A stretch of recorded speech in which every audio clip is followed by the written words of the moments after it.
Welcome back, Time Crunch fans. I'm Coach Adam Pulford, your host, as always. Sodium bicarbonate. It's that stuff that you use to make cookies rise a little bit, or you keep your fridge smelling nice and fresh. Or if you're like me, you probably remember using it with a little bit of white vinegar, or any acid for that matter, to create a volcano eruption in chemistry class back in grade school, or maybe last week, something like that. In cycling, we've been using it to try to go faster and beat your competition lately. And I actually did a podcast about this back in June of 2023. But since then, we've had the Olympic Games, we've had a few editions of the Tour de France Femmes, Abeg Swift, and the 2024 World Championships in Zurich, where everybody saw Michael Woods famously scarf down a bowl of opaque goop at the start of the race.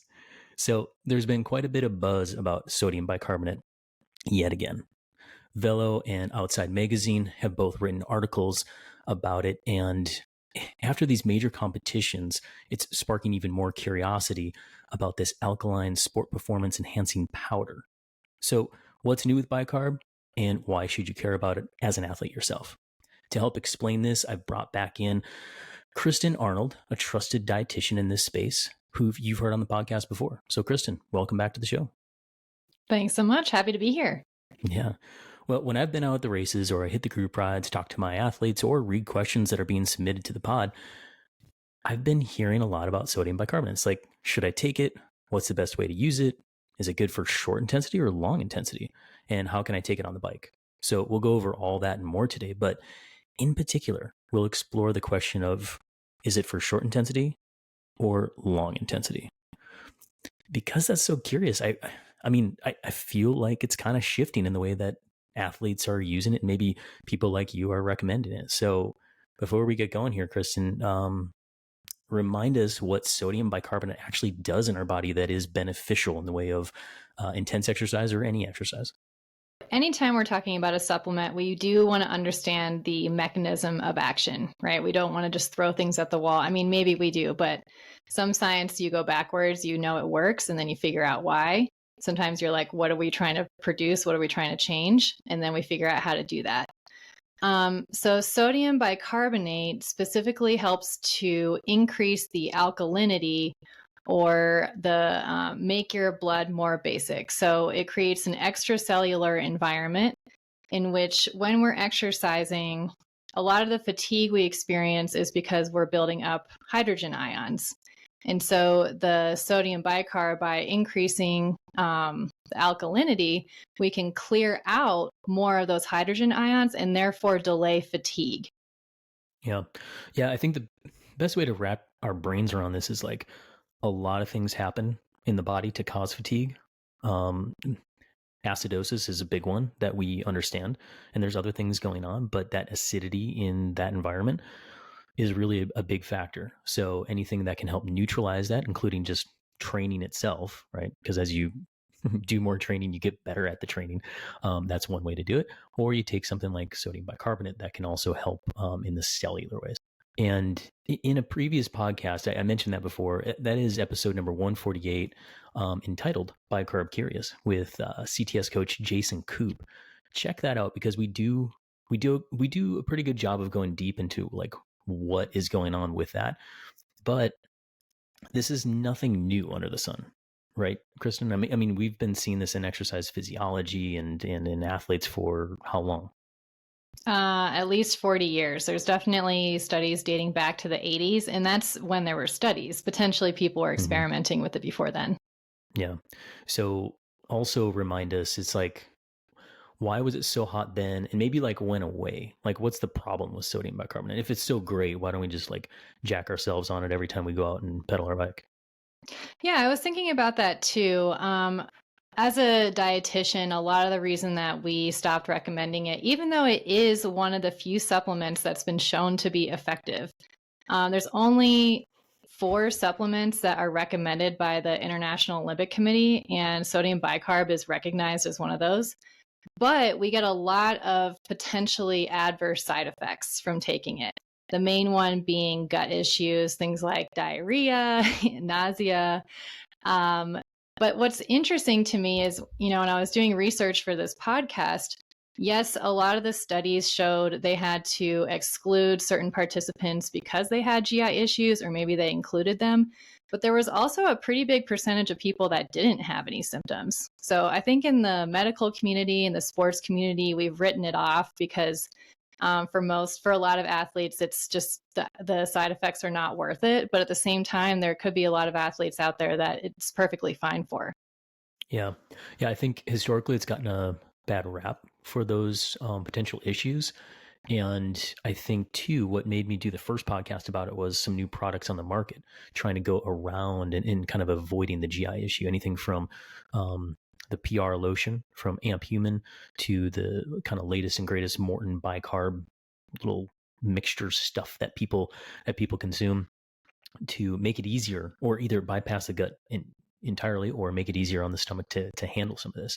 Additionally, I've got athletes, both kind of like pro and amateur, taking different sort of capsules and things like that. So there's many different ways to go about getting the bicarb into your body. We'll get to that in a second.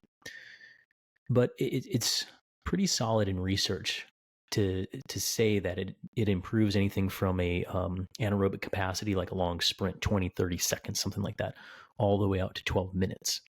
So is it, to you, Kristen, when you've went through a bunch of the research for this podcast itself or some of the stuff in the past, are you seeing anything that says definitely it's like longer than 12 minutes? Or what are you seeing with your athletes that are using it? What do you recommend, and where are we going with this bicarb thing for endurance? Yeah. In the research, it is, when you look at the meta-analyses, you look at the studies that have been testing this, there's definitely more evidence to support that shorter duration, like 30 seconds to 12 minutes. But there is some newer studies coming out. Granted, they're small sample sizes, and there's not as many of them, showing that there could be a performance benefit for activities up to an hour or an hour and a half, which is still not super long. But something that I've been experimenting with some of the athletes that I work with that use this is, so maybe it only helps for up to 12 minutes, but let's take a road race, for example, or a criterium, a race that's like 60, 90, 120 minutes. If the fourth attack goes off and that's the move that sticks because everyone's fatigued, but you made it in there and that happened in the first 10, 20 minutes of the race, that's going to put you in a really good spot for success. So do you need it to last an hour? Not necessarily, depending on the application and the sport that you're in. Yeah, that's it for sure. It's like, just because, the effort is 12 minutes or less, it's like that could happen at any given moment. And you can probably help me on this too. But once I do ingest it, the benefit of that sodium bicarbonate is floating around your body for what, 2-3 hours longer? Mm-hmm. Yep. Something like that. Mike Woods would say 4 is what he said in his article. Exactly. So, I mean, and so it'll last over time. So depending on when the move goes, like you said, when you actually need to make an effort, it'll be there in the body to handle it. I'd say anecdotally, both with myself and my athletes, it's also the repeated efforts. So if I need to do a 30-second effort or a 60-second effort or a 10-minute breakaway or something like that, and then go again and again, it seems like there's a durability component to it because of that acidity that increases with repeated efforts. Would you agree with that? Absolutely. Yeah. And some of the studies that I looked at, we know that a certain amount will produce, it'll raise the pH of your blood to a certain level. As you accumulate those hydrogen ions with the exercise, so like the matches you're burning or the efforts you're doing, you're slowly making it more acidic, but you still are starting from that period of time where your blood is more alkaline. So if you're in a race and there's only 2 matches that you have to burn and they're not all out, your blood is still going to stay more alkaline than it was before. If you do 3 or 4 or 5 attacks, now that's going to lower the pH. So I think there's an element to how long it's in your system, period. So that 2, 3, maybe 4 hours, maybe not. And then also the demands of the race or the activity that you're doing. So like, are you doing 25 sprints? It's probably going to run out pretty quickly. Are you doing a few? You might have a longer period of time where your blood is staying at that more basic level. Yeah. So before we get into here's how to use this protocols or how much to actually ingest, what sort of athlete are you recommending sodium bicarbonate to? Is it anybody that wants to compete within 1 to 4 hours? Is it steady athletes, always sprinty athletes?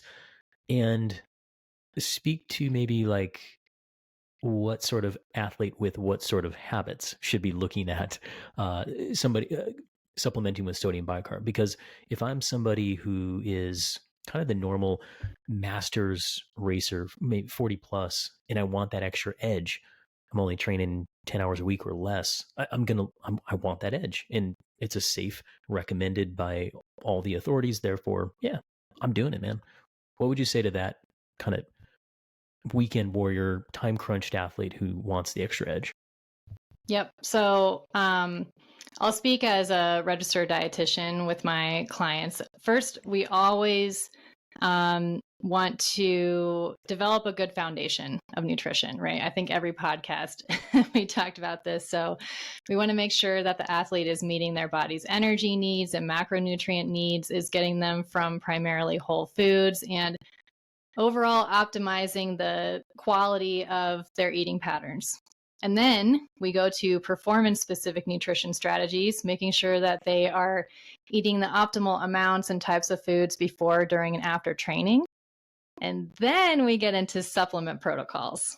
So seeing as there's never going to be an application of like a deficiency to apply sodium bicarb, this is purely for as an ergogenic aid, something that will improve performance. So athletes that I've recommended this to, definitely anyone that's doing track racing for the most part, like the athletes that I have, cyclists that are track racers. We always want to test it out first. It's not worked with the majority of the athletes that I've worked with, but potentially we needed to try other forms. So track cycling for sure. And then other types of races, anything that has demand of short, hard efforts in the first hour. So not necessarily a road race that is flat for the first 3 hours, and there might be a hill section at the end, but something like a criterium where they're doing multiple bouts of fatigue with the sprinting out of corners, and maybe they are one of the teammates that is on the offense in the first half of the race. So those types of efforts. And also, I've also recommended it to things like cyclocross. So shorter duration, demands of high intensity. Yep. Yeah. And with that, cross country mountain biking, short track mountain biking, that kind of thing, crits, road races. Yeah. And I really can't emphasize this enough. And I'm glad you brought it up, Kristen, is like all these supplemental things. If it's caffeine, sodium bicarb, beetroot, betalines, whatever, if you get everything else wrong, like the foundational aspects wrong, this stuff ain't going to work for you. Like if you're running out of glycogen midway through, or if you just like don't have enough energy on board, all the caffeine in the world is just going to stress you out. It's going to like actually give you more like cognitive fatigue. And if you ain't sleeping, or if you're not actually doing your training program, forget it. Like all this is like on a pyramid of importance. It's at the very top. Sleeping, training, eating, hydrating, that's all the bottom. Okay. So as you're building your pyramid of performance, or whatever analogy you want to use, this is tippy top stuff. But I get so many questions about the tippy top stuff, not so much about the base or the middle or something like that. So because our audience asks these questions, we're answering it today, but we're also going to like bring that perspective of why and when and how to do this. And if you, I would say, qualify as an athlete to do that. So if you do have the good sleeping habits, the good training habits, we've optimized body composition, we've optimized fueling strategies, and we're now into the realm of race strategies and how to increase performance. Yeah. Then you qualify for some sodium bicarb, some beetroot, some caffeine, and away we go. Yep. And one other thing I would add to that is there are safety concerns. It is generally considered a safe supplement, but if you have any kind of blood pressure issues, if you're on blood pressure medication. And also something to consider is if you are at a predisposition for kidney stones. A lot of masters, male athletes are already predisposed, and there is some evidence to suggest, I mean, it's just a lot of stress on your kidneys, putting this much sodium through, filtering it. So if you have had them or you're prone to them, definitely this is something I would not recommend. Yeah. So that's really good that you brought that up. I was going to get there when we talk about some of the specific products, but straight and to the point. Very popular product, the Morton 19 or 22. For reference, the 22 is like 22 grams of sodium bicarbonate. And that for me, somebody weighing roughly 70 kilograms or so, and I'm experienced with it, that's the recommendation that they give. If you do the math on it, that is roughly 6,000 milligrams of sodium that you're pumping through the system. And so anecdotally, like, it works really well for me, but I feel like I can feel the pressure to the system. Like, I can feel it in my neck. I can feel it when I'm going. And that's good because from a performance standpoint, because the blood is pushing to all the working muscles. And if you're going to go hard, that is positive. But if your system can't handle it for the reasons that Kristen just described, your hypertension and some of these other issues, that's not a good thing. Okay, so you got to stay away from it. Meanwhile, if you do consume it, like, you got to pound water. Like, you really have to. So we'll probably get there, but let's talk about why it's so much sodium that you're putting through the system, and that means getting into guidelines, because Asker Jukenrup, hero of mine, a lot of his research is cited in this in the way of the protocol and how much to consume. So Kristen, how much in like a gram per kilogram do you recommend athletes take? When should we do this? Kind of walk us through how to actually consume this stuff. Mm-hmm. Yeah. So Asker Jukenrup I'm also a big fan. He produces a lot of great research and is really good at boiling it down into practical information. So both he and also there's a position stand that came out from the International Society of Sports Nutrition in 2021. That's a really great reference of it has a few hundred studies, including meta-analyses that it took research for, and then it provides recommendations. So both Dr. Jukenrup and this position statement recommend 0.3 grams per kilogram, 0.3 grams of sodium bicarbonate per kilogram body weight is shown to be the amount that is effective and also will be less likely to produce side effects. So we do know that the more we consume, the better environment we have for like producing that alkalinity, the performance benefit, but also the more likely athletes are to get side effects. So if you're trying to do 0.4 or 0.5, you could try it and see what happens.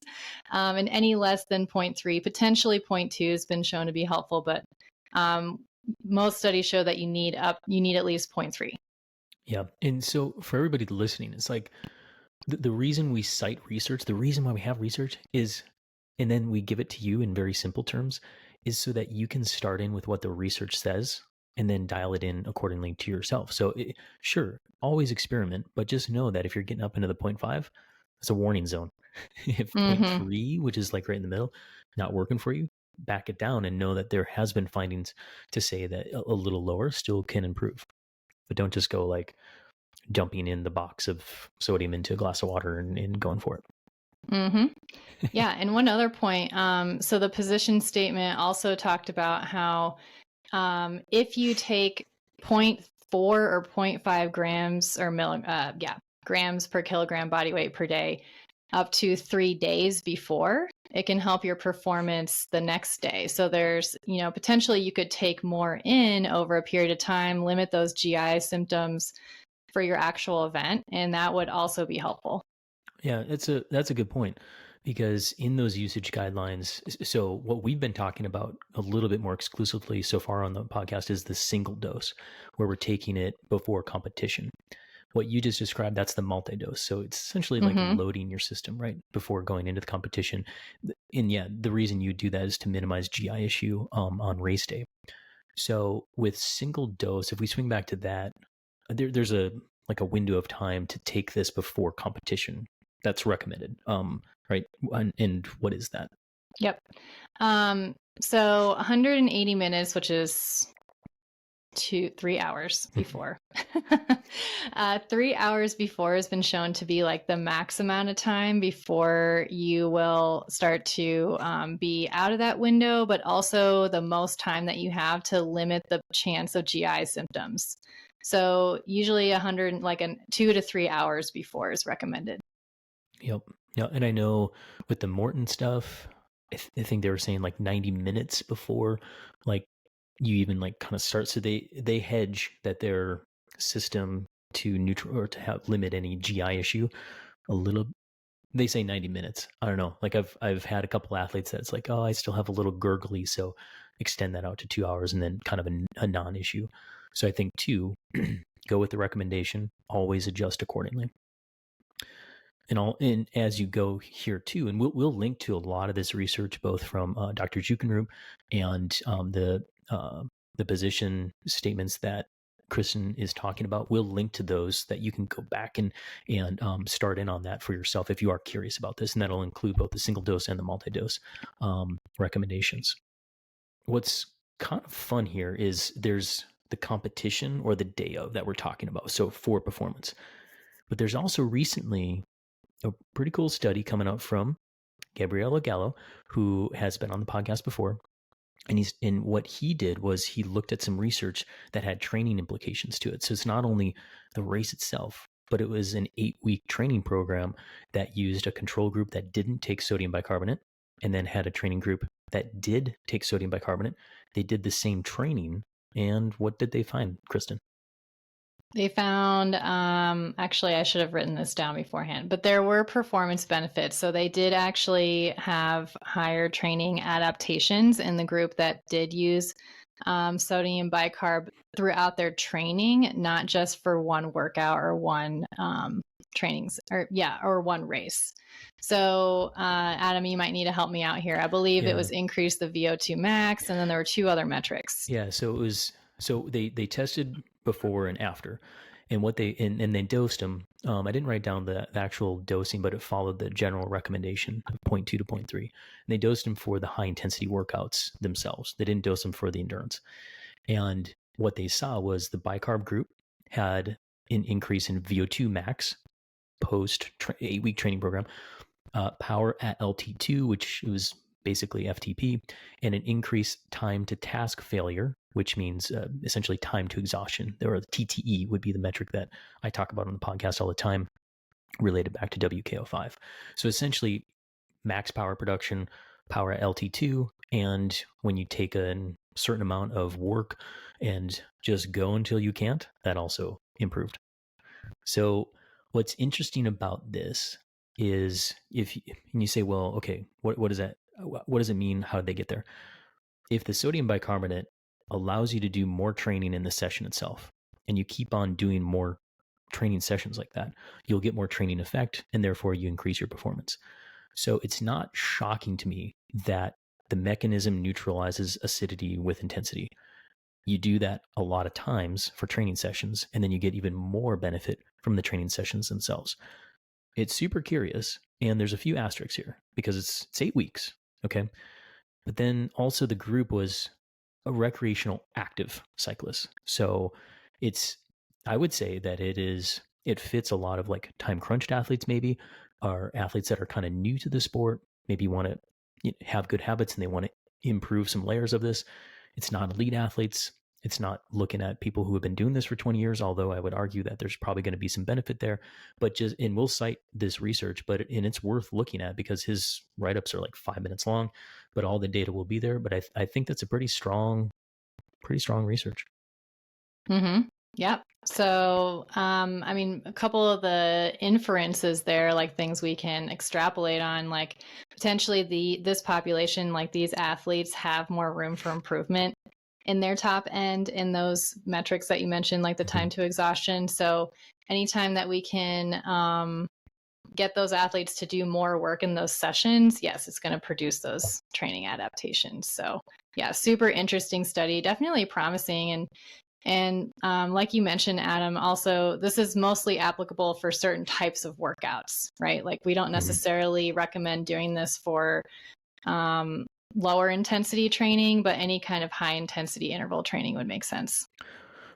Absolutely. And I think that's really important to address, because unless you're doing like a multi-dose sort of strategy with this, you shouldn't be taking bicarb for your endurance ride, your 3-hour endurance ride, or even like a 5-hour ride that doesn't have a ton of intensity to it. It doesn't look like you'll get much benefit there. I'd say a little bit of an asterisk is like, okay, well, Adam, you want to talk about the endurance component of performance and all this kind of stuff. And on the previous podcast, I talked to Coop about some ultra runners consuming sodium bicarbonate. And what we discussed is like, yeah, there's definitely not a ton of research to say, because ultra runners, you're just going slow all the time. What Coop said, if I recall correctly from my notes, is that you get so depleted that there could be some, for people who they say anecdotally, like it is benefiting them. They get so depleted on everything, including sodium. It's just a nice high dose of sodium, and as long as they stay hydrated, there could be some benefit there. But the bicarbonate, the buffering of the muscle acidity, is probably not contributing there for ultra endurance folk. Yeah. And on top of that, with the sodium depletion, also, it's just going to increase their plasma volume. So they'll be able to get more oxygen to the muscles they need. And also, I think athletes like Killian, like they're really experienced. They'll be able to pace really well. But I wonder some of we might have some rec athletes out there that if you're over pacing, yeah, maybe it will help, because you're going to burn through a lot of those factors in the first hour, and it could help to make you more successful later in the race. Yeah. And to that point, high dose of volume, increased plasma volume. We've talked about that on a couple other episodes. What's interesting there, and I thought back to my interview with Dr. McCubbin, where the salt intake or the sodium intake over time, that's actually not the driver of performance. What's occurring there is it makes you thirsty and you drink more. And over time, if you can consume more fluid, and then you have the kind of the proper chemistry within the cell going on, which sodium helps regulate that a little bit, that could be an extra benefit or an extra layer of some of this like ultra endurance stuff. So I think, I'm not saying take bicarb if you're doing like the Unbound gravel or something like that. I don't think that you need to put this in your your aid station or anything like that. I think where it shines the most is intensity, intermittent intensity, and endurance components, where it is like road racing for 4 hours, because it's in your system for long periods of time. If you are going just to finish the gravel race and there's not a ton of performance necessarily in the goal, I don't think that you need to jack yourself on sodium bicarbonate. Yep. That's what we think so far, for sure. Yeah. But I will say my perspective has changed a little bit over the course of the year, because of what athletes are telling me, my athletes are telling me, because of what I'm reading here, what I'm seeing out there, like at the races themselves. And this is both like pro tour on down. There's a lot of use of sodium bicarbonate, more so than like 5 to 10 years ago. And I think that is curious. I think that because there is potential benefit with not a ton of cost, I've become more liberal in my recommendation of sodium bicarbonate to athletes. That's kind of what I'm trying to say. Yeah. Another interesting anecdotal story I have about an athlete I recommended it to is she is doing stage races, and a lot of the stage races she was doing include prologues, so really short races, but also ones that are in that anywhere from like 10 to 30 minutes.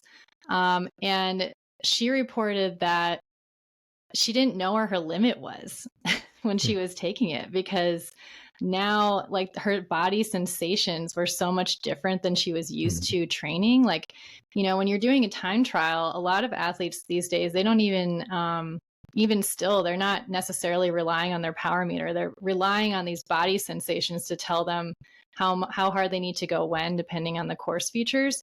But she said that it kind of messed up her pacing plan because she couldn't feel those sensations, and it was a lot different than she was used to. So even if there was a performance benefit, definitely need to practice with it because it does feel different for sure. Absolutely. Yeah, it feels super different and couldn't agree more. And that goes to the general recommendation of anytime that you're going to use something in a race, work backward and try it in training beforehand. So you get those sensations before you kind of know where the upper end is. And I was talking with Kristen a couple of weeks ago after one of our podcasts, and I've got strong data on myself that every time I bicarb, I've got a 1 to 2.5% increase in power production, especially at 20 minutes and 5 minutes. And so and when I'm going there, I do feel like I have extra capacity.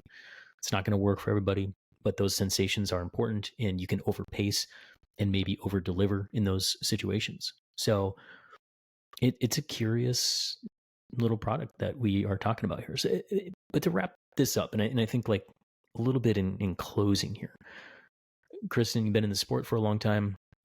You're a dietitian, you're a coach. You work with elite athletes, you work with weekend warriors. Do you see sodium bicarbonate coming back into the limelight and becoming like the next caffeine, or even as common as sport drink itself? My instincts are actually telling me no. I think this will always be somewhat novel. I think there are risks, like a lot of the other supplements and things that are commonplace there's really no downside, and they might even have other health benefits, right? Like beetroot juice is a good example too, to add to that list. Beetroot juice has a ton of antioxidants, and there's other benefits beyond the performance indications. Ketones as well, like it was first used in clinical practice, and then sports found out about it. They're like, oh, this is interesting. Yep. So my instincts are telling me it's not necessarily going to be commonplace, but definitely at the high level, it might be commonplace. So at the world tour level, maybe yes. At the recreational level, probably not. Yeah, I would agree with that, for the mere fact that the performance is the main driver of this, right?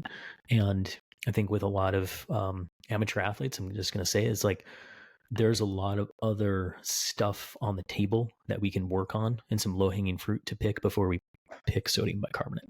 So sleep habits, nutrition, hydration habits, training habits, and tactical habits. If it comes down to like racing, if you just become a better bike racer itself, way better than a 1 or 2% sodium bicarbonate boost, right?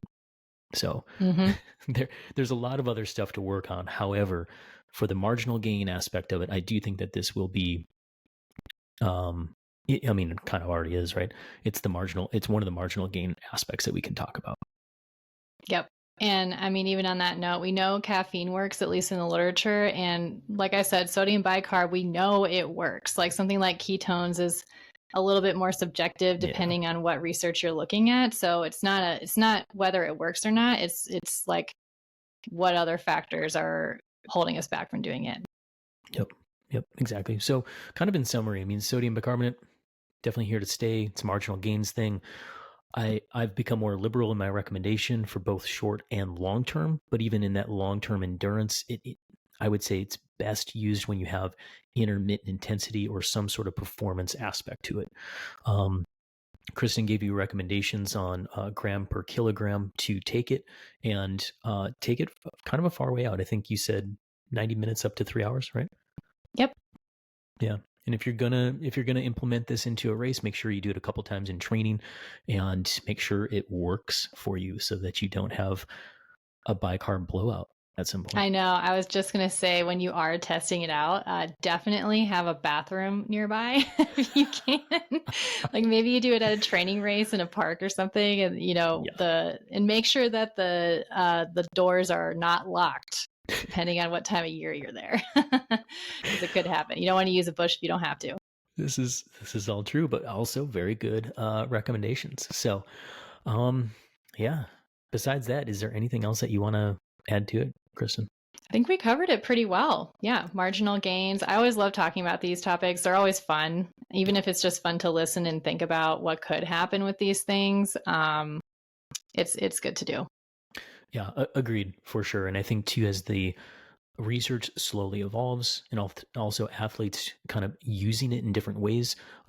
We got to think of why it's helping them, anecdotally, and then try to find it in the data, and then bring it down to the average person that's curious about it. So that's our aim on the podcast today. And Kristen, kind of like always, if people liked what they heard from you here, how do they get in touch with you? Do you do consults? How does that work? Yeah, my website is sportsnutritionforwomen.com. I don't only work with women athletes, but I primarily work with women athletes. And we're taking clients right now, really anytime. I have 2 other practitioners that work for me as well. And so one of the things we do integrate is supplement protocols. So if this is something you're interested in, we will work on that foundational and performance-centric nutrition strategies, but we also do have supplement recommendations and protocols for that. Perfect. Well, I will link to your website and your socials in the landing page, and that's where you can also find some of the meta-analysis, some of the stuff from Dr. Zuckenrup, as well as Dr. Gabriel Ogello with Knowledge is What. All that stuff will be on the landing page. So head on over to trainright.com/podcast. And it's also nested in the Apple Podcasts, the Google, the Spotify, just laid out there. So make sure to scroll down if you want to get a little bit more information and connect with Kristen. Thank you so much again, Kristen, for joining us. I'm sure you'll be back on the podcast soon. But until then, thanks for your time. Thanks again. Can't wait for the next one.